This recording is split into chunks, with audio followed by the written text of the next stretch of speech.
Joy. And I'm Chantal. And we are growing up without borders. And today we're visiting Belgrade Serbia. So come along as we take you on a tour. Make sure you subscribe as we take you to every country in the world. Woo!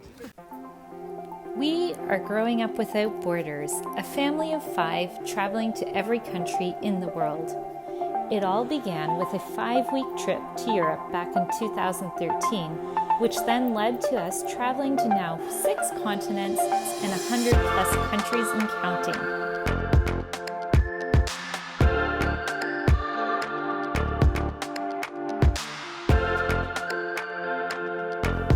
Are you ready to join the journey? Let's go.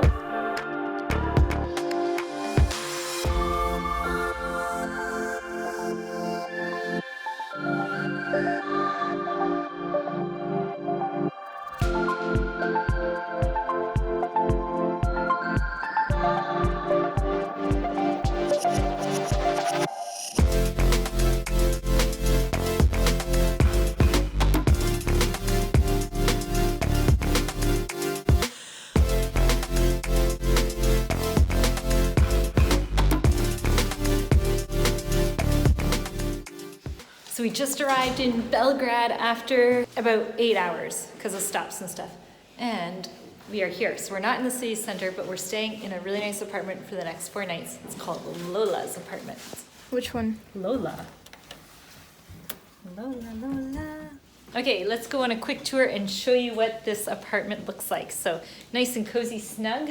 Let's discover it. Okay, here we go. Let's start the tour. So first things first is their bathroom. This is their bathroom. Nice shower head. They have a little kitchenette here. So it looks like a little mini kitchen. Good for breakfast and such. I'm not sure that we're going to be spending much time in the apartment. There's a sofa bed. It looks like they have a terrace. Let's see. It's nighttime, so I'm not sure that we'll see much, but there's a balcony and it overlooks the city.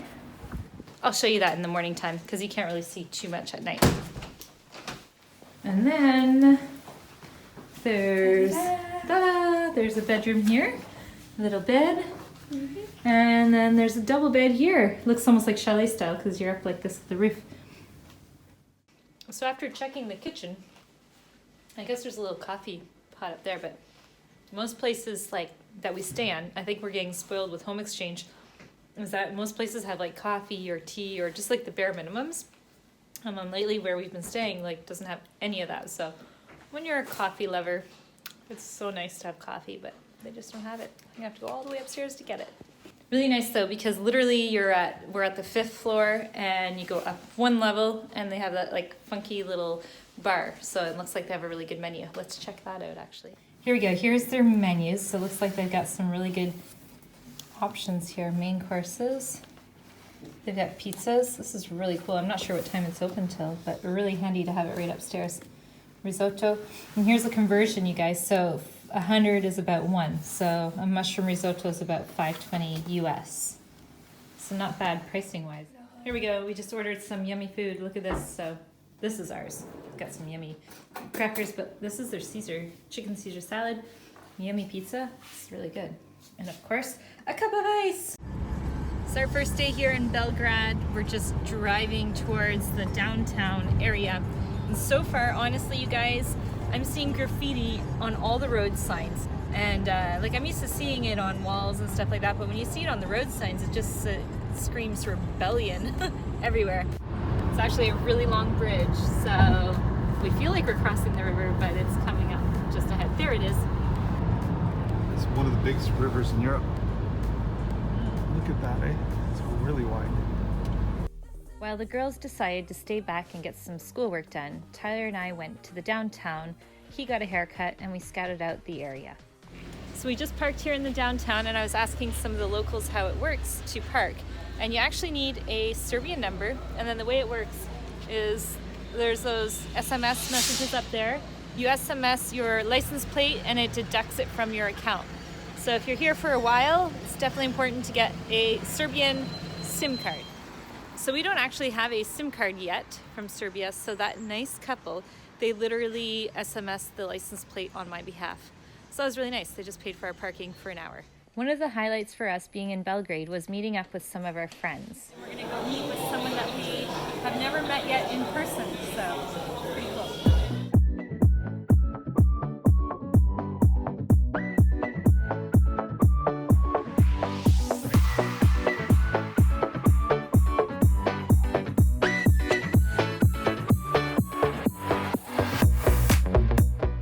So this is actually really beautiful right by the river. They have all these like restaurants and cafes and stuff. And I think this is where it's happening.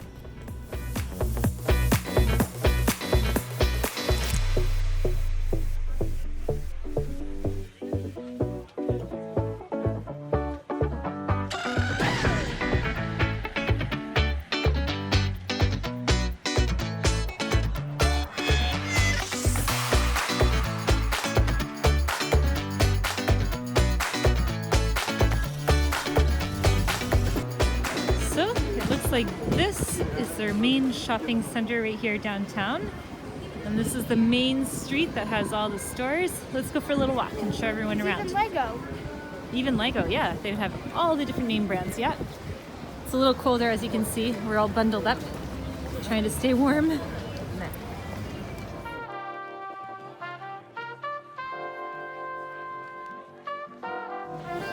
The downtown area here is absolutely beautiful.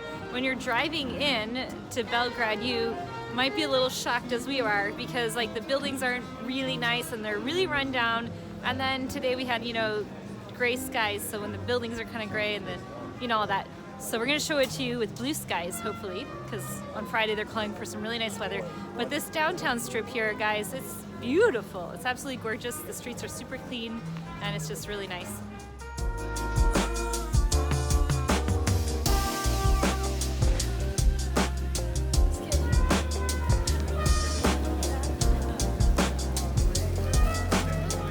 What do you guys think of this street, girls?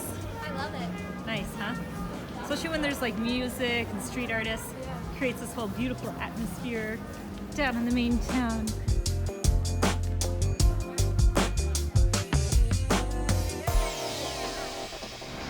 And this is their national flag. Were you guys just wondering why they have the same flag as France? That's because that building back there is actually the Embassy of France. So we found a really nice place to eat dinner here, right along the water. It's a restaurant called Ambar.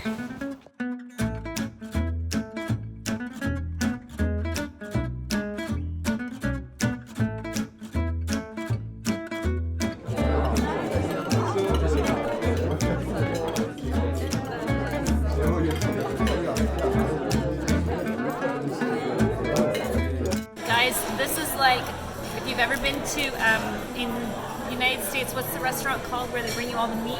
Pago de Brazil, something like that. So they just keep bringing out plate after plate after plate, and we're gonna have to start counting them. And he just said the rule is, if you like something, you can get more. So it's like they just keep bringing you food until you're like, no more, no more. We might get there really fast.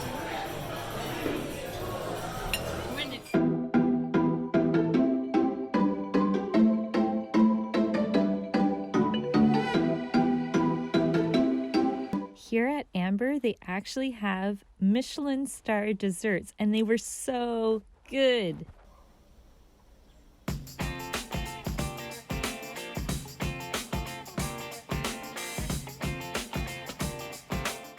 something nice they do here is they have free drinking water. Right in the middle of the city center. Is it good? Yep. So that was the fastest and most efficient experience we've ever had, getting a SIM card. Literally within 5 minutes, we're connected. They don't even ask for ID, and it's just like boom, boom, done. Basically, for $3, you get 2 gigabytes of prepaid data, which is fantastic. Easy peasy. So here they have still an outdoor market going on. Look at this, all different types of products. Leather goods, some jewelry, and some liqueur and honey.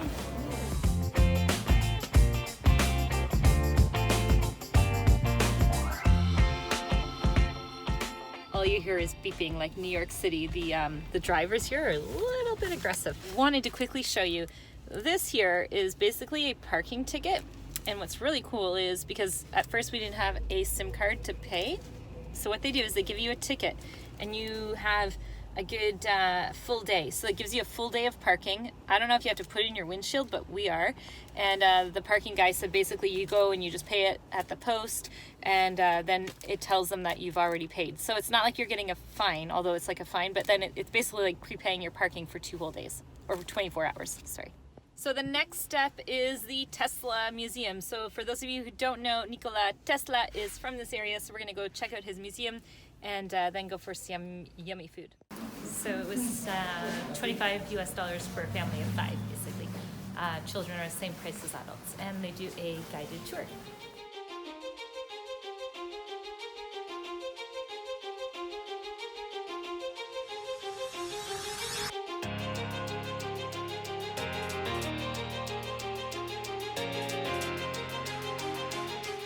This is inside the Tesla Museum. This is one of the coils for many of his inventions, which is pretty cool stuff.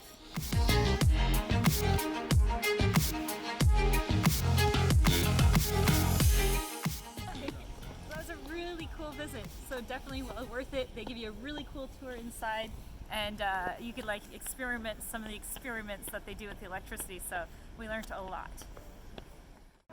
So really close to the Tesla Museum is this restaurant here. It's called Restaurant na Cosku, and that's where we're gonna go have dinner.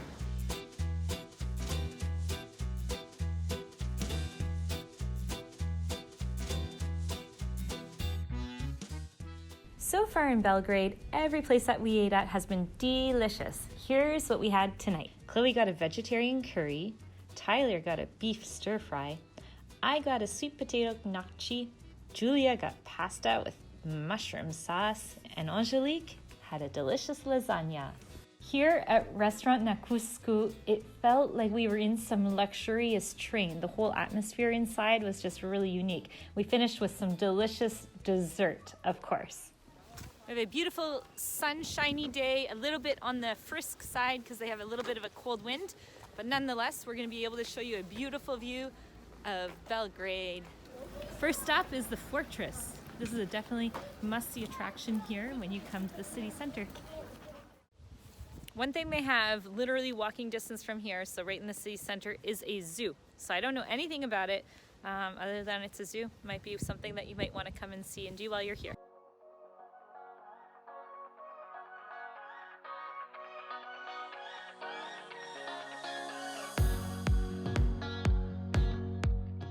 So for those of you who maybe don't know, Serbia went under, they just have such a crazy history. But one thing that happened back in 1999 is this city was actually bombed for 78 days in a row.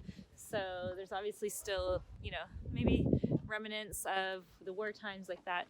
And it's really so recent, which is absolutely nuts. If you can imagine, a lot of the people here that are just walking around would have remembered clear as day what it was like going through that. So what you're seeing in front of us here is the connection of 2 of the major rivers here in Europe. So you've got the Danube and the Sava River.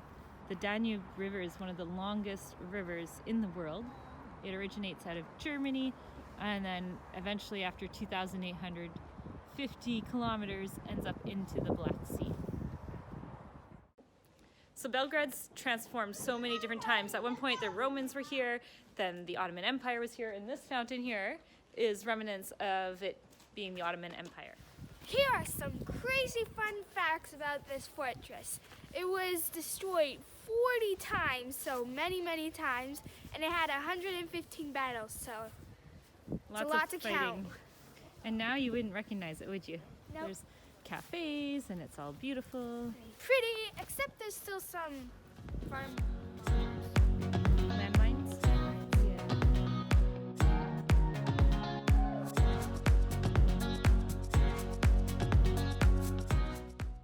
So it's actually a really big fortress, so definitely count a lot of time to come.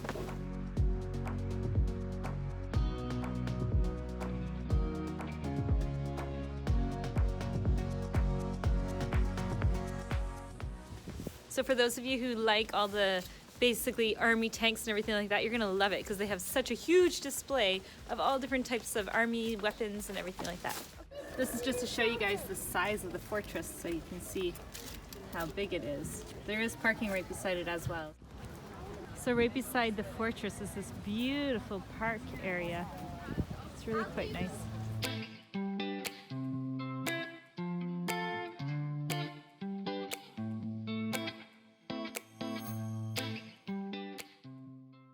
They basically have an outdoor museum here with all the different photos displaying what it was like post-war and basically all their history. That's what I'm thinking this is all about. Here we go. We're going into their main pedestrian-only zone. This is a beautiful street filled with shops and cafes and restaurants and lots of name brand stores. So in the city, there's popcorn everywhere, just like that little girl. Is she carrying popcorn? Yep.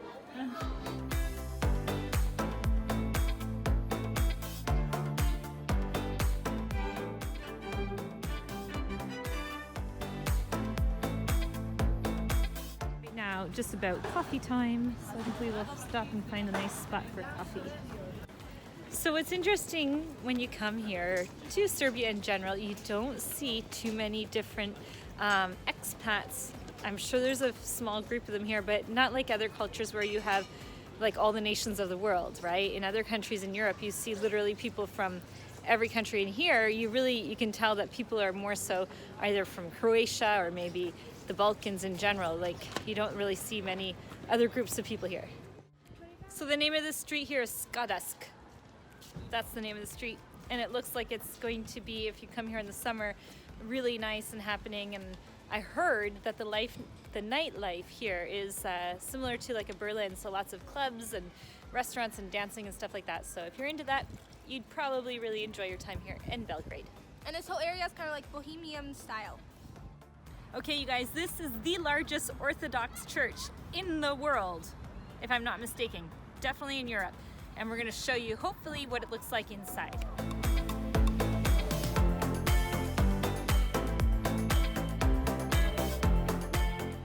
So you guys, I'm not sure if it's all under construction, but basically you can't go and see like the whole inside. You can go downstairs and see where we just showed you, but the upstairs is blocked off.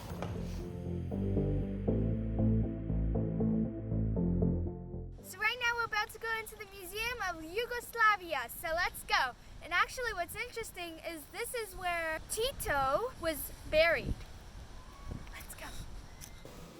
Okay guys, so tickets to go in is normally 400 for adults and 200 for kids, and they do guided tours in English if you come, or you can go also and do the tour yourself, and it's through different buildings.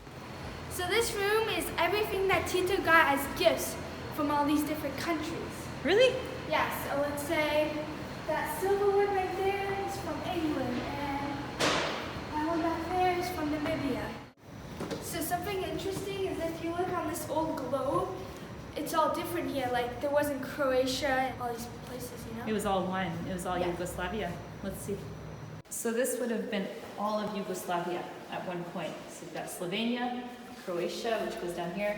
You can see Bosnia here has this tiny, tiny little part onto the Adriatic. Then you got Montenegro, Serbia, Macedonia. And to think that like each of them were fighting and everything like that, it just doesn't make any sense because technically it's all the same, right? Crazy. So this is Tito's tomb, and he died in 1980, and he died at the age of 88, and his wife died at the age of 89. And what's crazy is they had a pretty big gap because she died in 2013 and he died in 1980, so she would have lived through all the wars and things like that. She would have seen Yugoslavia totally transform, huh?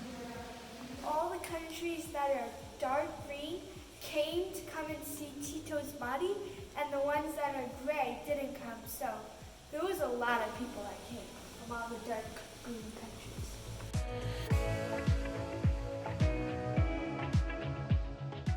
Look at this uniform, it's pretty cool. These are all things that he had in his house, like his trophies.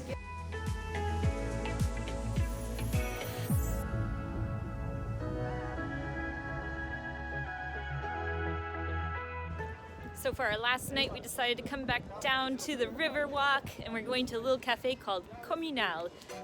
It says Cucina, which sounds Spanish, but we will find out. So it's actually a blend of Mediterranean and Italian cuisine, and one of the highlights for us was meeting with our friend Vu. We started dinner with some focaccia bread, some really good olive oil, and then we had a yummy Mediterranean salad and a whole wide selection of different meats and sides. So the meat that we had was ribs and chicken and steak, and it was absolutely delicious. And then of course, we had to save room for the dessert, which was also out of this world.